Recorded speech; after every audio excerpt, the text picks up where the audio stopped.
বিদেশে বারবার আওয়ামী লীগের নিশানায় উপদেষ্টা ও এনসিপি নেতারা। দেশের ভাবমূর্তি নষ্টের চেষ্টা চলছে বললেন রাজনৈতিক বিশ্লেষকরা।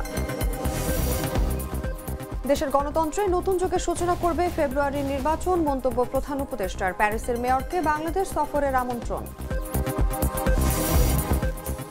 আসন্ন জাতীয় নির্বাচনে সরকার গঠনের সবচেয়ে বেশি সম্ভাবনা বিএনপির, সবচেয়ে কম সম্ভাবনা এনসিপির। তালিকায় আছে আওয়ামী লীগেরও। হংকংয়ে সুপার টাইফুন রাগাসার আঘাত, তাইওয়ানে 14 জনের মৃত্যু। শক্তিশালী বাতাস, মুষলধারে বৃষ্টিপাত অব্যাহত, সর্বোচ্চ সতর্কতা জারি। এবং ফুরফুরে বাংলাদেশের আজ ভারত পরীক্ষা। এশিয়া কাপের ফাইনালের মিশনে আজ ভারতের মুখোমুখি টাইগাররা।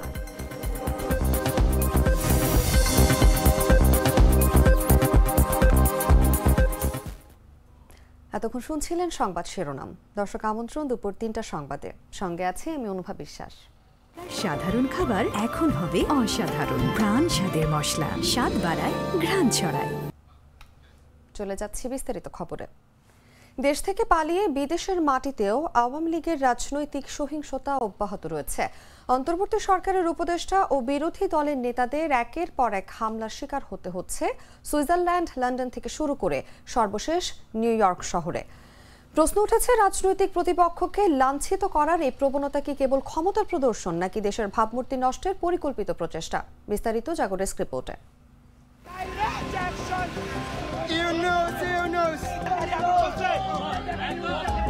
ছাত্র জনতার আন্দোলনের মুখে দেশ থেকে বিতাড়িত হয়েও থেমে থাকেনি আওয়ামী লীগের সন্ত্রাসী কর্মকাণ্ড।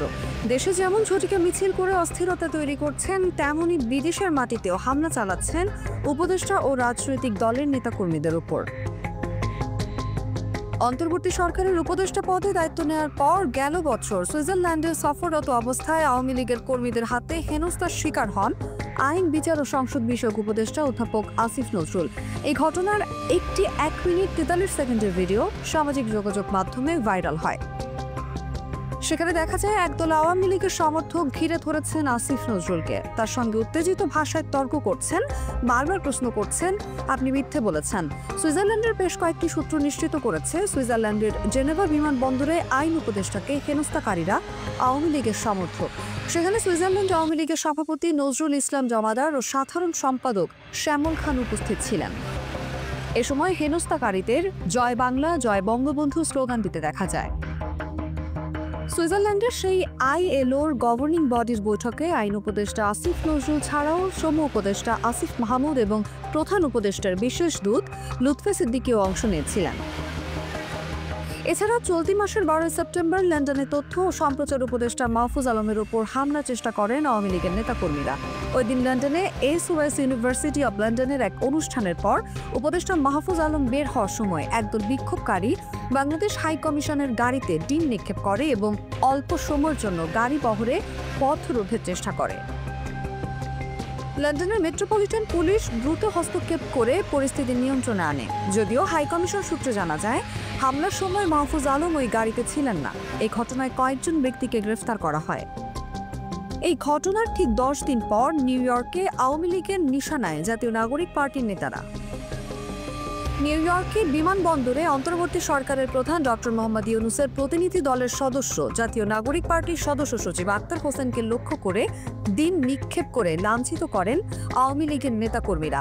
নিউ ইয়র্ক সময় সোমবার রাত 1টার দিক দিয়ে যুক্তরাষ্ট্রের জন এফ কেনেডি আন্তর্জাতিক বিমানবন্দরের 8 নম্বর টার্মিনালে এই ঘটনা ঘটে। এ সময় এনসিপির যুগ্ম আহ্বায়ক ডক্টর তাসনিম জারাও তার সঙ্গে ছিলেন। এই ঘটনায় যুবলীগ নেতা মিজানুর রহমানকে আটক করেছে পুলিশ। এই ঘটনার পর উঠেছে সমালোচনার ঝড়। নিউ ইয়র্কের মতো নিরাপত্তার সচ্ছল শহরে কিভাবে প্রকাশ্যে এই হামলা হলো উঠে আসছে এমন প্রশ্ন। সেই সঙ্গে অন্তর্বর্তী সরকারের ভূমিকা নিয়েও প্রশ্ন তুলেছেন অনেকেই। দেশের সীমানা ছাড়িয়ে আওয়ামী লীগের রাজনৈতিক সহিংসতার ছায়া পড়েছে বিশ্বমঞ্চেও। রাজনৈতিক বিশ্লেষকদের মতে আওয়ামী লীগের এই আচরণের মূল কারণ ক্ষমতা প্রদর্শন ও বিরোধী রাজনৈতিক গোষ্ঠীকে দমনের প্রচেষ্টা। উপদেষ্টা ও নেতাদের বারবার হামলার শিকারের এই ঘটনাকে বিশ্বের কাছে দেশের ভাবমূর্তি নষ্টের চেষ্টা বলেও মনে করছেন তারা। উচ্চ পর্যায়ে নিরাপত্তা ব্যবস্থা জোরদার, রাজনৈতিক দলের কর্মকাণ্ড পর্যবেক্ষণ এবং কূটনৈতিক সংলাপে জোর দেওয়ার তাগিদ বিশ্লেষকদের। অনুভা বিশ্বাস, জাগো নিউজ। বিদেশের মাটিতে বারবার উপদেষ্টা এবং জাতীয় নাগরিক পার্টি নেতাদের উপর হামলার বিষয়ে আলোচনার জন্য আমাদের সঙ্গে আজ স্টুডিওতে উপস্থিত আছেন জাগো নিউজের স্টাফ রিপোর্টার নাহিদ সাব্বির।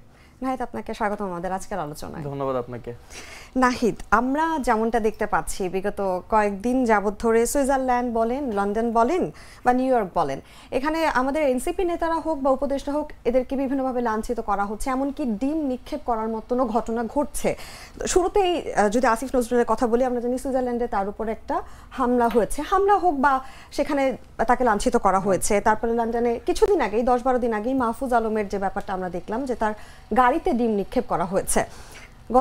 গতকালই নিউ ইয়র্ক শহরে আক্তার হোসেনের উপরে ডিম নিক্ষেপ করা হয় এবং সেখানে এনসিপি নেত্রী যে ছিলেন জারা তাসনিমেরকেও অকথ্য ভাষায় গালাগালি করা হয়। এই ধরনের যে কাহিনী ঘটছে, এটা আসলে কেন হচ্ছে? আপনার কাছে এটা কি মনে হয়? মানে এটা কেন হচ্ছে তার আগে আমাদের একটু পিছনে ফিরে তাকানো দরকার যে আসলে ডিম নিক্ষেপ কেন হয়। আমরা বিভিন্ন ধরনের বিশ্বের অনেক দেশেই রাজনৈতিক সহিংসতা দেখি, হানাহানি দেখি, আবার শুধু যে বাংলাদেশের এই নেতাদেরকেই ডিম নিক্ষেপ করা হয়েছে না, বিশ্বের অন্য বিভিন্ন দেশের প্রেসিডেন্ট বা মেয়র বলেন, অন্য রাজনৈতিক নেতা বলেন, আপনারা এমনকি সঙ্গীত শিল্পী বা তারকারা যখন মঞ্চে তাদের পরিবেশনা করতে ওঠেন তখনও তাদেরকে অনেক সময় দেখা যায় দর্শকরা ডিম নিক্ষেপ করছেন।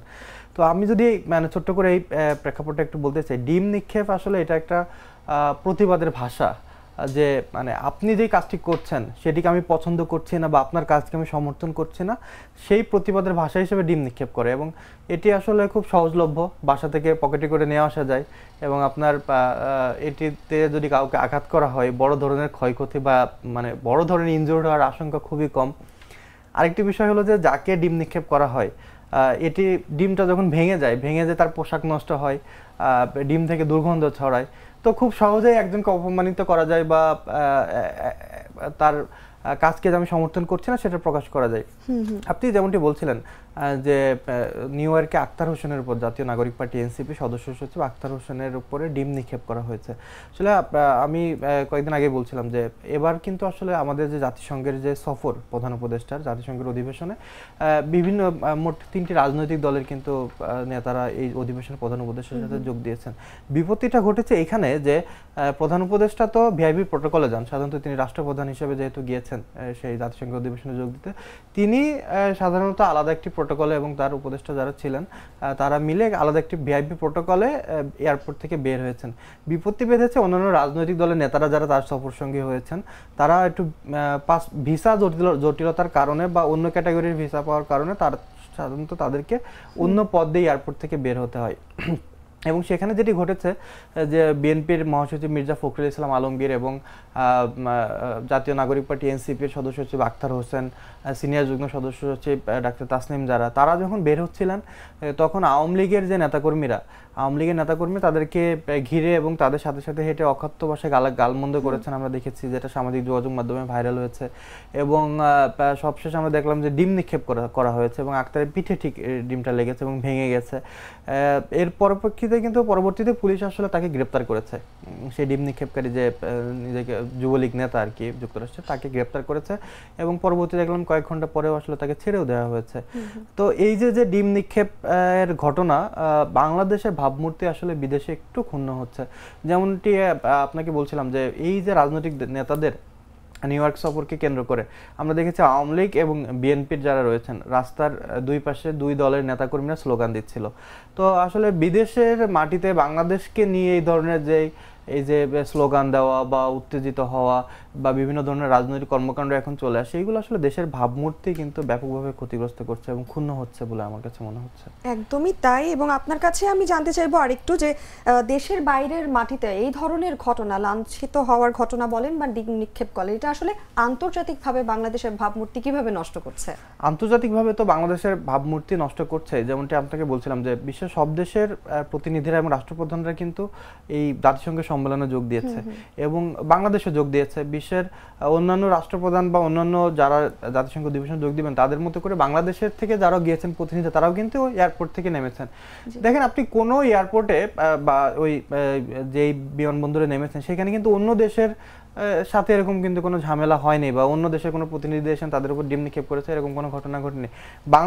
বাংলাদেশের ক্ষেত্রে কিন্তু এই ঘটনাটা ঘটেছে। এবং আপনি যদি খেয়াল করবেন যে শুধু এটাতে নিউ ইয়র্কে ঘটেছে তা কিন্তু না। কিছুদিন আগে যখন উপদেষ্টা মাহফুজ আলম লন্ডনে গিয়েছেন তখনও দেখলাম যে তার গাড়িতে ডিম নিক্ষেপ করছে, আওয়ামী লীগের নেতাকর্মীরা ঘিরে ধরেছে। তার আগে দেখলাম যে উপদেষ্টা আসিফ নজরুল, আইন মন্ত্রণালয়ের যিনি উপদেষ্টা রয়েছেন, তিনি যখন সুইজারল্যান্ডে গিয়েছেন একটা সরকারি সফরে, তখন দেখলাম যে বিমানবন্দরে আওয়ামী লীগের নেতাকর্মীরা তাকে ঘিরে ধরে খুব উচ্ছৃঙ্খল ভাষায় গালমন্দ করছেন, যেগুলো সামাজিক যোগাযোগ মাধ্যমে উঠে এসেছে। এবং এই জিনিসগুলো কিন্তু আসলে আমার কাছে মনে হয় যে বাংলাদেশের ভাবমূর্তিটা ব্যাপকভাবে ক্ষুণ্ণ করছে। এবং এটি হওয়ার পিছনে অবশ্য কারণ যেহেতু আপনি জানেন যে 24শে গণঅভ্যুত্থানের পরে কিন্তু আওয়ামী লীগ কিন্তু আসলে রাজনৈতিকভাবে এখন কিন্তু নিষিদ্ধ, যে তারা সভা সমাবেশ কর্মসূচি করতে পারবে না, ছাত্রলীগও নিষিদ্ধ, সরকারের নির্বাহী আদেশ সেটি করা হয়েছে। এবং বলা হয়েছে যে আওয়ামী লীগের ক্ষেত্রে বলা হয়েছে যে যতক্ষণ পর্যন্ত না আপনার বিচার কাজ শেষ হয় এই অভ্যুত্থানে যে হত্যাকাণ্ডগুলো হয়েছে তার জন্য, এই বিচার কাজ শেষ হওয়া না পর্যন্ত আওয়ামী লীগ আর রাজনীতিতে ফিরতে পারবে না। তো স্বভাবতভাবে আমরা দেখছি যে আওয়ামী লীগের বিভিন্ন ঝটিকা মিছিল ঢাকা শহরে বিভিন্ন জায়গায় বের হচ্ছে, 10 জন 20 জন 30 জন 40 জন করে। ওইখানে আবার পুলিশ অভিযান করেছে, যেহেতু নিষিদ্ধ সেহেতু পুলিশ তার কার্যক্রম পরিচালনা করবে। সেক্ষেত্রে দেখা যাচ্ছে যে কয়েকজন করে গ্রেপ্তার হচ্ছে। আওয়ামী লীগ কিন্তু আসলে দেশে তাদের নিষিদ্ধ থাকার কারণে তাদের কার্যক্রমগুলো খুব তাদের মতো করে আসলে পরিচালনা করতে পারছে না, চালাতে পারছে না, যার কারণে তারা আসলে আওয়ামী লীগের আপনি জানেন দীর্ঘ 16 বছর আওয়ামী লীগ ক্ষমতায় ছিল। বিদেশের মাটিতে আওয়ামী লীগের যে কমিটিগুলো আছে তারা আসলে দেশের বাইরে থেকে যেহেতু তারা দেশে করতে পারছেন না, বিদেশে তাদের একটা অবস্থান তৈরি করতে যাচ্ছেন। এবং তারা এই বার্তাটা আমার কাছে মনে হচ্ছে দিতে যাচ্ছেন যে তারা যে আসলে স্ট্রং বা তারা যে আসলে কর্মসূচি করতে পারে বা কর্মসূচি করার সক্ষমতা তাদের রয়েছে, এই জিনিসগুলো তারা দেখানোর জন্য আসলে বিদেশের মাটিতে এই কাজগুলো করছেন। এবং যেহেতু আপনি জানেন যে উপদেষ্টা বা রাজনৈতিক দলের নেতাদের উপর ডিম নিক্ষেপ বা এই ধরনের গালমন্দ বলেন, যে কোনো ঘটনা ঘটলে আসলে এটি দ্রুত খুব সামাজিক যোগাযোগ মাধ্যমে ছড়িয়ে পড়ে। তো তারা এই জিনিসগুলো আসলে জানান দেওয়ার জন্য এবং নিজেদেরকে সবার সামনে তুলে ধরে শক্তি প্রদর্শন বলেন, নিজেকে শো আপ বলেন, এই কারণগুলোর কারণে মানে এই জিনিসগুলোর কারণে মূলত তারা এই কাজগুলো ঘটাচ্ছেন বলে মনে হচ্ছে। যেমনটা আপনি বললেন সাব্বির যে নিষিদ্ধ হয়ে গেল আওয়ামী লীগ, এবং আমার প্রশ্ন আপনার কাছে যে আসলে নিষিদ্ধ থাকার কারণেই কি এই সহিংস আচরণ বিরোধী দলের নেতাদের উপর, নাকি আওয়ামী লীগের একটি পরিকল্পিত কৌশল? কি মনে হয়? দেখেন, এটা মানে দুই ধরনের হতে পারে। এখন বাংলাদেশে তো আওয়ামী লীগ কোনো কার্যক্রম পরিচালনা করতে পারছেন না। যদি কোনো সাংগঠনিক কাজ আওয়ামী লীগ করতে যায় সেক্ষেত্রে তাদেরকে মানে পুলিশ তাদেরকে গ্রেপ্তার করছে, বনাম আইন শৃঙ্খলা বাহিনী তাদেরকে গ্রেপ্তার করছে। এবং স্বভাবতভাবে যেহেতু আসলে মানে কাগজে কলমে আওয়ামী লীগ নিষিদ্ধ, আওয়ামী লীগের এই অধিকারটা এখন আর নেই, সরকার এই অধিকারটা দিচ্ছে না বা রাষ্ট্র দিচ্ছে না যে তাদের সভা সমাবেশ বা অন্য কোনো কার্যক্রম করার জন্য। বিদেশের কিন্তু আসলে তাদের কার্যক্রম বন্ধ নেই, বিদেশের তারা তাদের মতো করে কার্যক্রম পরিচালনা করতে পারছেন। যেহেতু দেশে আসলে তারা কার্যক্রম করতে পারতেছেন না তাদের মতো করে বা সভা সমাবেশ করতে পারছেন না, এই জন্য তারা বিদেশের মাটিটাকে আসলে তারা বেছে নিয়েছেন। এবং দেখেন আপনি কালকে আমি গতদিনের ঘটনাটার কথা বলি, যখন নিউ ইয়র্কে রাজনৈতিক নেতারা গেল প্রধান উপদেষ্টা সহ, এই সময় তাদেরকে ঘিরে স্লোগান এবং ডিম নিক্ষেপের মতো ঘটনা ঘটলো। এই ঘটনাটা কিন্তু সব মিডিয়াতে এসেছে। কিন্তু এই রাষ্ট্র উপদেষ্টারা বা রাজনৈতিক দলের নেতারা যদি না যে আওয়ামী লীগ যদি পৃথকভাবে শুধুমাত্র আওয়ামী লীগের জন্য যদি মিছিলটা করতো বা কোনো ধরনের বিক্ষোভ করতো, নিউ ইয়র্কে বলেন, লন্ডনে বলেন, অন্য যে কোনো দেশে, ওইটা কিন্তু এইভাবে মিডিয়া কভারেজ পেতো না, মানুষের সামনে আসতো না। তো তাদের টার্গেট আমার কাছে মনে হচ্ছে এরকম যে মানে এই দেশের যে কোনো রাজনীতিবিদ মানে আওয়ামী লীগ বিরোধী শক্তি, মানে তারা আওয়ামী লীগের অপোজিট যে রাজনৈতিক দল, এই দলের যে কোনো নেতা যদি দেশের বাইরে যায়, কোনো উপদেষ্টা যদি দেশের বাইরে যায়, বা যে কোনো তাদের কাছে মনে হয় যে আওয়ামী লীগের জন্য আসলে আওয়ামী লীগ তাদেরকে বিরোধী মনে করে বা প্রতিপক্ষ মনে করে, এমন কেউ যদি দেশের বাইরে যায়, তো আওয়ামী লীগের আমার কাছে মনে হচ্ছে যে আওয়ামী লীগ এটা একটা কৌশল হিসেবে নিয়েছে যে এরকম কেউ আসলে আমরা ডিম নিক্ষেপ করব বা আমরা আসলে সহিংস আচরণ করব বা আমরা একটু গালমন্দ করব, এগুলো সামাজিক যোগাযোগ মাধ্যমে ভাইরাল হবে, দেশি বিদেশি মিডিয়ায় এইগুলো আসবে। তো আওয়ামী লীগ একটু ফোকাস হতে যাচ্ছে, যেহেতু দেশে কার্যক্রম নেই, তারা চাচ্ছে যে বিদেশের মাটিতে যদি আমরা একটু কার্যক্রমটাকে আমরা গুছিয়ে নিতে পারি। আমার কাছে মনে হচ্ছে উদ্দেশ্য এরকমই। নাহিদ, এই ঘটনাটার পরে, বিশেষ করে গতকালকের ঘটনাটার পরে অন্তর্বর্তী সরকারের ভূমিকা এবং নিরাপত্তা নিয়ে জনমনে কিন্তু বেশ উদ্বিগ্নতা দেখা যাচ্ছে, লক্ষ্য করা যাচ্ছে। যদিও এই বিষয়ে সরকারের পক্ষ থেকে একটা বিবৃতি দেওয়া হয়েছে, নাহিদ আপনার কি মনে হয় বিদেশের মাটিতে প্রতিনিধি দলের উপরে এই ঘটনা রোধে আসলে কি ধরনের নিরাপত্তার ব্যবস্থা নেওয়া উচিত, বা সরকার কি ধরনের ব্যবস্থা নিতে পারতো এই ধরনের ঘটনা এড়ানোর জন্য? হ্যাঁ, আপনি ঠিকই বলেছেন যে যেহেতু এরকম একটা ঘটনা ঘটেছে, এখন প্রশ্ন হলো যে সরকার আসলে কি করতে পারতো। এখন আমাদের কাছে মনে হতে পারে যে এই ঘটনা তো আগে আমরা জানতাম না, বা সরকার আগে জানতো না যে এই ধরনের ঘটনা ঘটবে, কিন্তু কথা হলো যে মানে নিউ ইয়র্কে যে ঘটনা ঘটবে সরকার সেটি না জানতো ঠিক আছে, কিন্তু এই ধরনের ঘটনা তো এর আগেও ঘটেছে। উপদেষ্টা আইন মন্ত্রণালয়ের উপদেষ্টা আসিফ নজরুল যখন সুইজারল্যান্ডে গিয়েছেন তখন সেম ঘটনা ঘটেছে, তাকে ঘিরে খুব অশ্লীল ভাষায় বকাবাজি এরকম স্লোগান দেওয়া হয়েছে। কিছুদিন আগে যখন উপদেষ্টা তথ্য উপদেষ্টা মাহফুজ আলম লন্ডনে গেলেন, ঠিক একই সময় তাকে ঘিরেও এরকম ধরনের স্লোগান, খুব খারাপ ভাষায়, নোংরা ভাষায় গালমন্দ করা। খুব বেশি দিন আগের ঘটনা না, খুব অল্প দিন আগের ঘটনা। এবং যেটি ঘটেছে তার গাড়িতে ডিম নিক্ষেপ করা হয়েছে, সে দ্রুত গাড়িতে উঠেছেন এবং ডিমগুলো যখন নিক্ষেপ করা হয়েছে তখন তার বরের যে গাড়ি সে গাড়িতে লেগেছে। তো এই ঘটনা থেকে তো সরকারের একটা অ্যালার্ট থাকা উচিত ছিল যে বিদেশের মাটিতে যেহেতু এই ঘটনাগুলো প্রতিনিয়ত ঘটছে, সেহেতু আমরা নিজেরা সরকার এবং প্রধান উপদেষ্টা সহ অন্যান্য উপদেষ্টা যেহেতু যাচ্ছেন এবং কয়েকটি রাজনৈতিক দলের নেতাদেরকে তারা সাথে করে নিয়ে গিয়েছেন, সরকারের এই বিষয়টা আসলে আগে থেকে অ্যালার্ট থাকা উচিত ছিল যে এই ধরনের ঘটনা ঘটতে পারে। এটা খুব মানে সিম্পল একটা বিষয় যে আগেও ঘটেছে, এবারও ঘটতে পারে নিউ ইয়র্কে। তো সেটাকে মাথায় রেখে আসলে পর্যাপ্ত নিরাপত্তা ব্যবস্থা বলেন এবং যারা গিয়েছিল প্রধান উপদেষ্টা সফর সঙ্গী হয়েছে তাদের পর্যাপ্ত নিরাপত্তা দিয়ে কীভাবে প্রোগ্রামটা সফলভাবে করে দেশে ফিরে আনা যায় এই দায়িত্বটা মূলত সরকারের ছিল। আমার কাছে মনে হয় যে সরকার এই কাজটি করতে ব্যর্থ হয়েছে এবং সরকার অন্তর্বর্তীকালীন সরকারের পক্ষ থেকে একটি বিবৃতিও দেওয়া হয়েছে, আপনি দেখেছেন। সেই বিবৃতিতে সরকার বলেছে যে যেহেতু প্রধান উপদেষ্টা ভিআইপি ক্যাটাগরি, ওই ক্যাটাগরিতে মানে অনেকে আসলে সামাজিক যোগাযোগ মাধ্যম থেকে শুরু করে অনেকে সমালোচনা করছেন যে প্রধান উপদেষ্টা যেহেতু সবাইকে সাথে করে নিয়ে গিয়েছেন, উনি আলাদা লেনে ঢুকে ভিআইপি ভাবে ঢুকে গেলেন, এয়ারপোর্ট থেকে বের হলেন, তার সফর সঙ্গী যারা তাদেরকে কেন তিনি একসাথে বের করলেন না।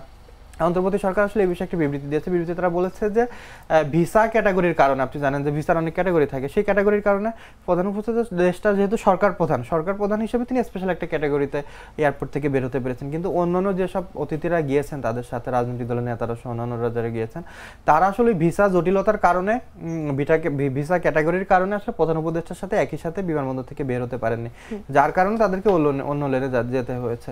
তারপর আরেকটি বিষয় যে অন্য লেনে যেতে যে হবে এটা তো সরকার আগে থেকেই জানতো। প্রধান উপদেষ্টার প্রোটোকল অফিসাররা তো আগে থেকেই জানতো যে বিদেশের মাটিতে প্রধান উপদেষ্টা এবং যারা রাজনৈতিক দলের নেতা রয়েছেন তারা কে কোন প্রোটোকল পাবেন। এই প্রোটোকল অফিসার বা অন্যান্য যারা সংশ্লিষ্ট দায়িত্বে ছিলেন, এই পুরা জাতিসংঘের যে অধিবেশনকে কেন্দ্র করে পুরা সমন্বয়ে যারা দায়িত্ব ছিলেন, তাদের তো জানার কথা যে আসলে এই আমার 20 জন আমি গেস্ট নিয়ে গিয়েছি, এর মধ্যে কয়জন ফার্স্ট ক্যাটাগরির সুবিধা পাবে, কতজন দ্বিতীয় ক্যাটাগরির সুবিধা পাবে। তো সেই জিনিসটাকে মাথায় রেখে আমার কাছে মনে হয় যে সরকারের এই অতিথিদের নিরাপত্তা নিশ্চিতের দায়িত্ব ছিল। এবং আপনি জানেন যে গতকালকেও এনসিপির পক্ষ থেকে সংবাদ সম্মেলন করা হয়েছে, সেখানে এনসিপির আহ্বায়ক নাহিদ ইসলাম যে অভিযোগ করেছেন যে এই যে হামলা তাদের নেতাদের উপরে যে হামলা, এই হামলার সাথে তারা দুষছেন যে সরকারি কর্মকর্তা বা প্রশাসনের লোকজন জড়িত বলে তারা অভিযোগ করেছেন। এবং আরেকটি বিষয় তারা সরকার প্রতি অভিযোগ তুলেছেন যে সরকার তাদের নিরাপত্তা নিশ্চিত করতে এবং পররাষ্ট্র মন্ত্রণালয় অতিথিদের নিরাপত্তা নিশ্চিত করতে সম্পূর্ণভাবে ব্যর্থ হয়েছেন, যার কারণে তারা বলেছেন তারা পররাষ্ট্র উপদেষ্টার সাথে বসবেন এবং এর কৈফিয়ত বা জবাব চাইবেন যে কেন এমনটি ঘটলো। শুধু যে তারা উল্লেখ করছেন যে শুধু যে এই ঘটনাটি ঘটেছে গত পরশুদিন সেটা না, এর আগেও তো ঘটনাগুলো ঘটেছে। ধারাবাহিকভাবে এই ঘটনাগুলো ঘটানোর পেছনে কারা জড়িত, কাদের ইন্ধন রয়েছে সেটি খুঁজে বের করা এবং বিদেশের মাটিতে রাজনৈতিক নেতা সহ এবং যারা উপদেষ্টা রয়েছেন তাদের পর্যাপ্ত নিরাপত্তা ব্যবস্থা নিশ্চিত করার দায়িত্ব কিন্তু সরকারের বা ওই দেশের এম্বাসি, বাংলাদেশের যে এম্বাসি রয়েছে তাদের, সেটি নিরাপত্তা নিশ্চিত করতে তারা কেন ব্যর্থ হচ্ছে, বারবার এই জবাব তারা চাইবেন। তো সার্বিকভাবে আমার কাছে মনে হয় যে এই যে ঘটনাগুলো ঘটছে, এই ঘটনাগুলো শুধু যে এখন ঘটছে তা না, অনেক সময় দেখা যায় তো যে আওয়ামী লীগের লোকজন যখন আওয়ামী লীগ ক্ষমতায় ছিল তখন যখন তারা প্রধানমন্ত্রী বা অন্য যে মন্ত্রীরা বিদেশ সফরে যেতেন তখন বিএনপি সহ অন্য রাজনৈতিক দলের নেতারাও আপনার তাদের সভা সমাবেশ বা তাদের যে প্রোগ্রাম বা যে হোটেলে থাকতেন, আমরা দেখেছি যে হোটেলে তারা থাকতেন তার বাইরে অন্যান্য রাজনৈতিক দলের বিরোধী রাজনৈতিক দলের নেতারা বিভিন্ন ধরনের বিক্ষোভ কর্মসূচি পোস্টার নিয়ে হাজির হয়েছেন। তো এই ঘটনাগুলো পুরাতন না, মানে এই ঘটনাগুলো নতুনই ঘটছে। তো সেটা যেটাই হয়ে থাকুক না কেন সেটা আসলে বাংলাদেশের পূর্বেও যেমন এখনো তেমন বাংলাদেশের ভাবমূর্তির জন্য আসলে এটি খুব খারাপ একটি উদাহরণ যে বাংলাদেশের ভাবমূর্তি এটা ক্ষুণ্ণ হচ্ছে, এটি নিশ্চিতভাবে আসলে বলা যায়। এই ধরনের ঘটনা এড়াতে ভবিষ্যতে কি ধরনের পদক্ষেপ নেওয়া যেতে পারে বলে আপনি মনে করেন? এই ধরনের ঘটনা এড়াতে আসলে মানে এইটা পদক্ষেপটা সংশ্লিষ্ট দেশের আইনের প্রতি, এখন যুক্তরাষ্ট্রের আইন এক ধরনের, যুক্তরাজ্যের আইন এক ধরনের, অস্ট্রেলিয়ার আইন এক ধরনের বা কানাডার আইন এক ধরনের। তো আমার কাছে আমার যেটি কথা সেটি হলো যে এই প্রধানমন্ত্রী হোক বা প্রধান উপদেষ্টা হোক বা মন্ত্রী হোক বা অন্যান্য উপদেষ্টারা হোক বা যারাই হোক না কেন বা অন্য রাজনৈতিক দলের নেতারাই হোক না কেন, তারা যখন দেশ থেকে বিদেশের মাটিতে যাবেন তো তাদের বিরুদ্ধে বিক্ষোভ এরকম ডিম ছোড়াছুড়ি এরকম তো আমার কাছে মনে হচ্ছে হতেই থাকবে। তো এটি বন্ধ করার জন্য অন্তত ওই দেশে বাংলাদেশে যে এম্বাসি রয়েছে বা হাই কমিশনার বা এম্বাসি রয়েছে তারা আসলে কার্যকর একটা ভূমিকা নিতে পারে, কারণ তারা তো ওই দেশের বাংলাদেশের পক্ষে প্রতিনিধিত্ব করছেন সংশ্লিষ্ট দেশে। তো তাদের উচিত হবে যে তারা ওই দেশের সরকারের সাথে বা স্থানীয়ভাবে যদি কোনো সিটিতে থাকে সেই সিটির মেয়রের সাথে বা ওই দেশের পররাষ্ট্র মন্ত্রণালয়ের সাথে বা বাংলাদেশ যে দেশে যাবে বাংলাদেশে নিযুক্ত সেই দেশের যে রাষ্ট্রদূত রয়েছে বা অ্যাম্বাসেডর রয়েছে তাদের সাথে যোগাযোগ করা, যে বাংলাদেশ থেকে যারা যাবেন তাদের নিরাপত্তা নিশ্চিত করা। এবং আরেকটি বিষয় যে সভা সমাবেশ বা সেমিনার করা তো গণতান্ত্রিক অধিকার। বিশ্বের অনেক দেশে তো যেসব দেশে যুক্তরাষ্ট্র যে দেশে গণতন্ত্র চলমান, তো একজন অতিথি গেলে তার বিপক্ষে আরেকজন বিক্ষোভ বা মিছিল করতেই পারে। এটা খুব নেগেটিভভাবে নেওয়ার বা ওই দেশের সংশ্লিষ্ট আইনে নেগেটিভভাবে নেওয়ার কিছু নাই, কিন্তু সেটি যাতে সহিংস পর্যায়ে না যায়। একজন অতিথি গেল, তার বিপক্ষে একটু স্লোগান বা রাস্তায় দাঁড়িয়ে একটু প্রতিবাদ জানানো, এটি সভ্য সমাজে এটি হতেই পারে বা গণতান্ত্রিক দেশে বা গণতান্ত্রিক আইন অনুযায়ী এটি হতেই পারে। কিন্তু সেক্ষেত্রে এটি যাতে মানে অতিমাত্রায় ছড়িয়ে ডিম নিক্ষেপ বা সংঘর্ষের দিকে না যায় বা হাতাহাতির দিকে না যায়, সেই জিনিসটা আসলে খেয়াল করার জন্য সংশ্লিষ্ট দেশের সরকার এবং আইন শৃঙ্খলা রক্ষাকারীর জন্য বাহিনীর সাথে যোগাযোগ করা। এবং আমার কাছে মনে হয় যে আমরা যারা বাঙালি রয়েছি আমার বিশ্বের বিভিন্ন দেশে, তাদেরকে আরেকটু সচেতন হওয়া বা তাদের আত্মসম্মানের দিকে একটু তাকানো, দেশের আত্মসম্মানের দিকে একটু তাকানো, যে আমরা এমন কোনো কাজ করব না যেটার জন্য আসলে আমাদের বাংলাদেশের ভাবমূর্তি বিশ্বের কাছে আসলে ক্ষুণ্ণ হয় বা বিদেশের কাছে একটা খুব খারাপ এবং খুব বাজে একটা নজির হয় যে বাঙালিরা বিদেশের মাটিতে এই ধরনের কাজ করে। একদমই তাই সাব্বির, আমি আপনার সাথে একমত। আসলে আমাদের সবারও প্রত্যাশা থাকবে যে এই ধরনের ঘটনা এড়াতে যাতে সংশ্লিষ্টরা যত দ্রুত সম্ভব একটি ব্যবস্থা গ্রহণ করে। ধন্যবাদ নাহিদ আপনাকে আমাদের সঙ্গে আলোচনায় থাকার জন্য। দর্শক, কথা বলছিলাম জাগো নিউজের স্টাফ রিপোর্টার নাহিদ সাব্বিরের সঙ্গে। এবার চলে যাচ্ছি অন্যান্য সংবাদে। আসন্ন ফেব্রুয়ারির নির্বাচন হবে একটি ভিত্তি স্থাপনকারী নির্বাচন, যা দেশের গণতন্ত্রে নতুন যুগের সূচনা করবে বলে মন্তব্য করেছেন অন্তর্বর্তী সরকারের প্রধান উপদেষ্টা অধ্যাপক মোহাম্মদ ইউনূস। বলেন, বাংলাদেশ গণতান্ত্রিক রূপান্তরের পথে রয়েছে। এ সময় আগামী বছরের ফেব্রুয়ারির প্রথমার্ধে জাতীয় নির্বাচন অনুষ্ঠিত হবে বলেও জানান প্রধান উপদেষ্টা। মঙ্গলবার প্যারিসের মেয়র আনে হিদালগো নিউ ইয়র্কে অন্তর্বর্তী সরকারের প্রধান উপদেষ্টা অধ্যাপক প্রফেসর মোহাম্মদ ইউনূসের সঙ্গে হোটেলে সৌজন্য সাক্ষাৎ করতে গেলে এসব কথা বলেন তিনি। সৌজন্য এ সাক্ষাৎকালে বাংলাদেশের আসন্ন জাতীয় নির্বাচন, অন্তর্বর্তী সরকারের সংস্কার কার্যক্রম, খেলাধুলা ও অলিম্পিকে সামাজিক ব্যবসার ভূমিকা এবং বৈশ্বিক শরণার্থী সংকট, বিশেষ করে রোহিঙ্গা মানবিক সংকট নিয়ে দুই নেতা বিস্তারিত আলোচনা করেন। প্যারিসের মেয়র আনে হিদালগো এই গুরুত্বপূর্ণ সময়ে প্রফেসর ইউনূসের নেতৃত্বের প্রতি পূর্ণ আস্থা প্রকাশ করেন।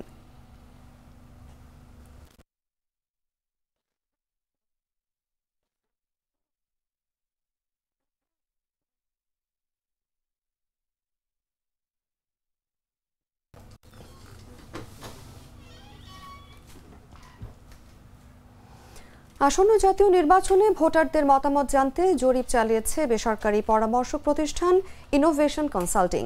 জরিপের তথ্য অনুযায়ী ভোটারদের মতে পরবর্তী সরকার গঠনে সবচেয়ে বেশি সম্ভাবনা আছে বিএনপির। বুধবার রাজধানীর আগারগাঁও আর্কাইভ ভবনে আয়োজিত এক অনুষ্ঠানে এই জরিপের ফলাফল তুলে ধরেন প্রতিষ্ঠানটির ব্যবস্থাপনা পরিচালক মোহাম্মদ রুবায়াত সরওয়ার। সংস্থাটি তাদের people's election pulse survey round 2 এর দ্বিতীয় অংশের ফলাফল প্রকাশ করে। জরিপের তথ্য অনুযায়ী ভোট দেওয়ার সিদ্ধান্ত নিয়েছেন এমন অংশগ্রহণকারীদের মধ্যে জনপ্রিয়তার শীর্ষে রয়েছে বিএনপি। দলটির পক্ষে সমর্থন জানিয়েছেন 41.30% ভোটার। এরপরেই রয়েছে জামায়াত ইসলামী, যাদের প্রতি 30.30% ভোটারের সমর্থন দেখা গেছে। গেল বছরের গণ অভ্যুত্থানে ক্ষমতাচ্যুত আওয়ামী লীগ তৃতীয় স্থানে আছে, যাদের ভোট 18.80%। নতুন রাজনৈতিক দল জাতীয় নাগরিক পার্টি 4.10% ভোটারের সমর্থন নিয়ে তালিকায় চতুর্থ স্থানে রয়েছে। ভোটারদের মতে পরবর্তী সরকার গঠনের সবচেয়ে বেশি সম্ভাবনা আছে বিএনপির।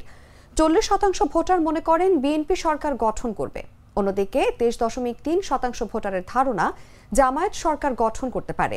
12.1% ভোটার মনে করেন আওয়ামী লীগ আবার সরকার গঠন করবে। নতুন দল এনসিপির সরকার গঠনের সম্ভাবনা আছে বলে মনে করেন 3.8% ভোটার।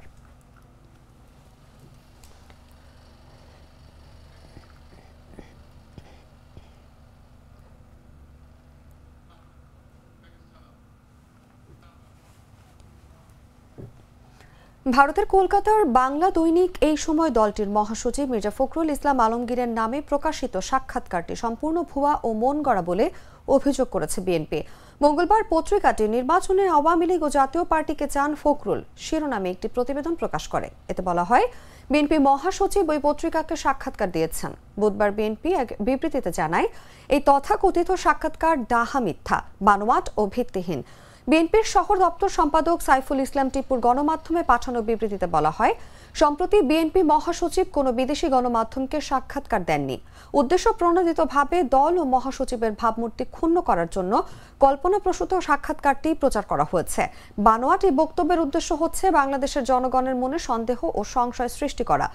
বিএনপি স্পষ্ট করে জানায়, উল্লেখিত বিদেশি বাংলা গণমাধ্যমে প্রকাশিত অসত্য বক্তব্য সম্পর্কে দেশের জনগণ ও দলের নেতাকর্মীদের বিভ্রান্ত হওয়ার কোনো সুযোগ নেই।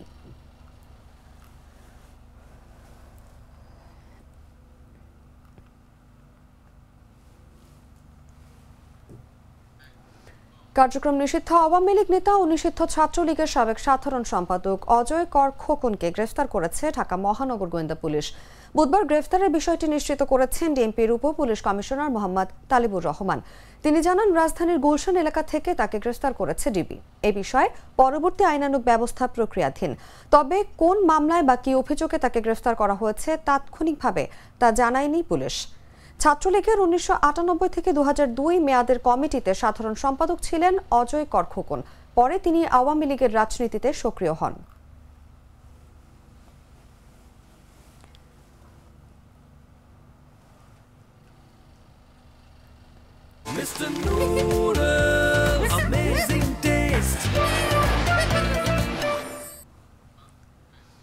জুলাই আগস্টে বৈষম্য বিরোধী ছাত্র আন্দোলন দমনের সময় সংঘটিত মানবতা বিরোধী অপরাধের অভিযোগে ক্ষমতাচ্যুত প্রধানমন্ত্রী শেখ হাসিনা সহ 3 আসামিদের বিরুদ্ধে করা মামলায় 52তম সাক্ষী হিসেবে জবানবন্দি দেবেন আন্তর্জাতিক অপরাধ ট্রাইব্যুনালের প্রসিকিউটর বিশেষ তদন্ত কর্মকর্তা তানভীর হাসান জোহা।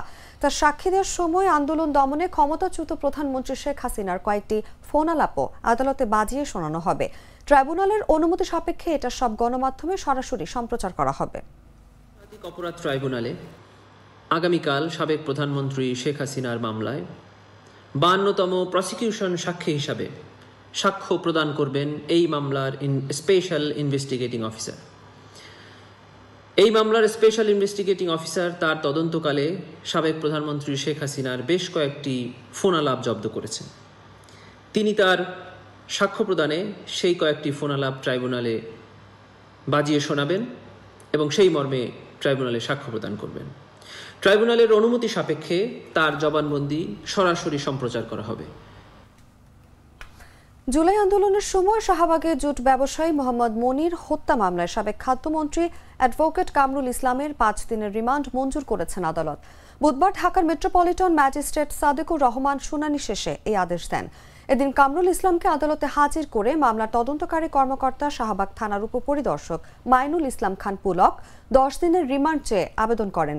রাষ্ট্রপক্ষে রিমান্ড মঞ্জুরের পক্ষে শুনানি করেন অতিরিক্ত public prosecutor advocate Mohammad Shamsuddoha Suman. Kamrul ইসলামের আইনজীবী আফতাব আহমেদ রিমান্ড বাতিল চেয়ে জামিন আবেদন করেন।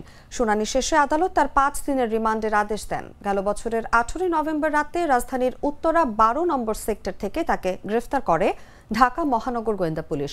এরপর থেকে কয়েক দফা রিমান্ড শেষে কারাগারে আছেন তিনি।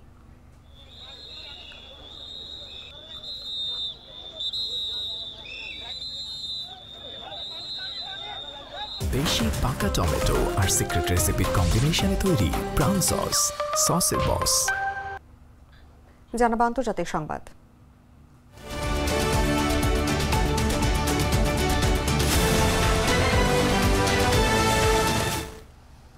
চলতি বছরের বিশ্বের সবচেয়ে শক্তিশালী গ্রীষ্মমণ্ডলীয় ঘূর্ণিঝড় সুপার টাইফুন রাগাসার আঘাতে তাইওয়ানে 18 জনের মৃত্যু হয়েছে। নিখোঁজ রয়েছেন 124 জন। এদিকে বুধবার হংকংয়ে রাগাসার প্রভাবে শক্তিশালী বাতাস এবং মুষলধারে বৃষ্টিপাত অব্যাহত রয়েছে। সর্বোচ্চ সতর্কতা জারি করেছে হংকং কর্তৃপক্ষ। বুধবার দমকল বিভাগ জানায়, টাইফুনের আঘাতে তাইওয়ানের পূর্বাঞ্চলীয় হুয়ালিয়েন কাউন্টিতে পাহাড়ের একটি ব্যারিয়ার হ্রদের পানি উপচে একটি শহর প্লাবিত হয়। এতে অন্তত 14 জনের মৃত্যু হয়। নিখোঁজ রয়েছেন শতাধিক মানুষ।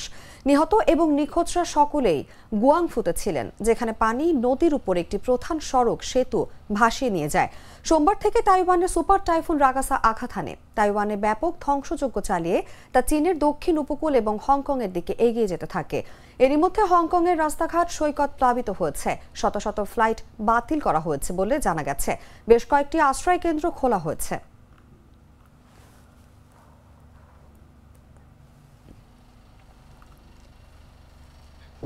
মার্কিন প্রেসিডেন্ট ডোনাল্ড ট্রাম্প যদি সত্যিই নোবেল শান্তি পুরস্কার জিততে চান, তবে তাকে গাজার যুদ্ধ থামাতে হবে বলে মন্তব্য করেছেন ফরাসি প্রেসিডেন্ট এমানুয়েল ম্যাক্রো। মঙ্গলবার নিউ ইয়র্ক থেকে ফ্রান্সের একটি টেলিভিশনকে দেয়া এক সাক্ষাৎকারে এই কথা বলেন ফরাসি প্রেসিডেন্ট। ম্যাক্রো বলেন, ইসরায়েলের উপর চাপ সৃষ্টি করে যুদ্ধ থামানোর ক্ষমতা কেবল ট্রাম্পেরই রয়েছে।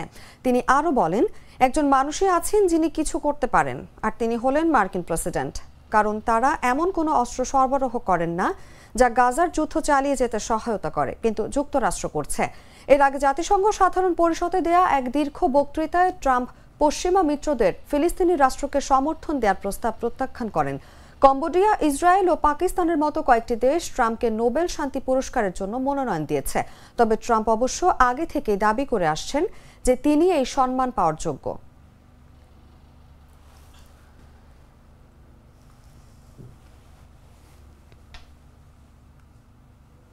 সংবাদ শেষ করব খেলার খবর জানিয়ে।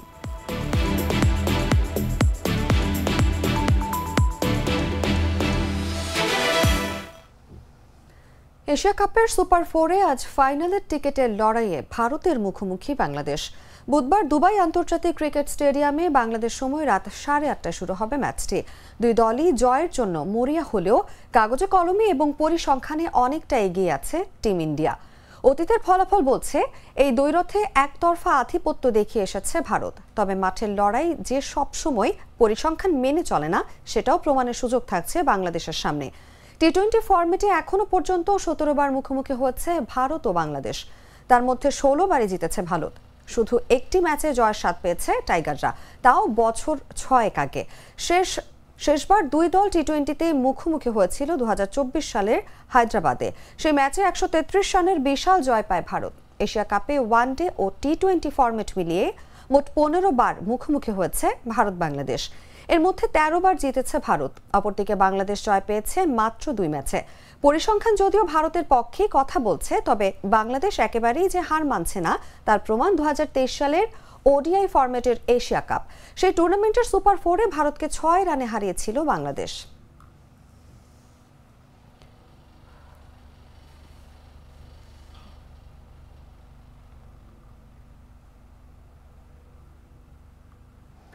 সংবাদ শেষ করার আগে শিরোনামগুলো জানিয়ে দিচ্ছি আরো একবার।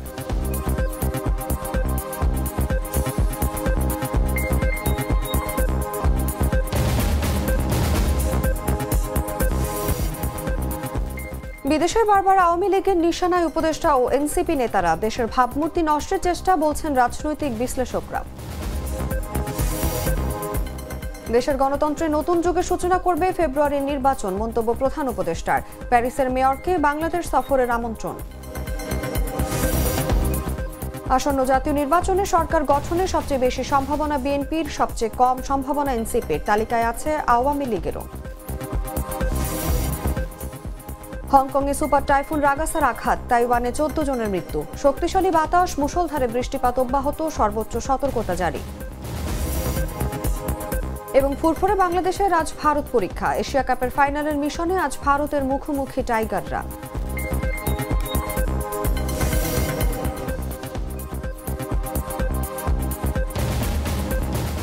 দর্শক, এই ছিল এখনকার মতো। এরপর বিকেল 5টায় দেখবেন দেশজোড়া সংবাদ।